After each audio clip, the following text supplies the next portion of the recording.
All right, Zonky. Ian Sands here, art teacher here at South Brunswick High School. I'll be teaching Art 2, Art 3, Art 4, Art 5, AP Art. That's right, we're going to do them all this year, even Art 1 for second semester. So I'm in the classroom just walking around. Well, you're not going to be in the classroom for a couple of weeks, but you're still going to need to make some art. So what's going to be important for you is to make sure that you have space in your house to work. That's not going to drive your parents crazy. Like, you can do it at the kitchen table as long as they're cool with that. Maybe you got a desk in your room. We're going to talk about this as our first assignment in our Google Classroom. Yeah, we got a Google Classroom for everyone of the art classes here.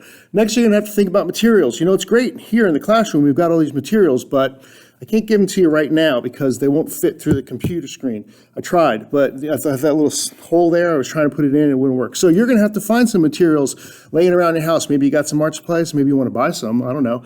But you can just use sticks and rocks in the backyard. We're going to talk about that in that Getting Started video that's going to happen on Monday too. So it's going to be an interesting year. It's going to be a fun year, but we're going to figure it all out. So, well, yeah, we'll see you online.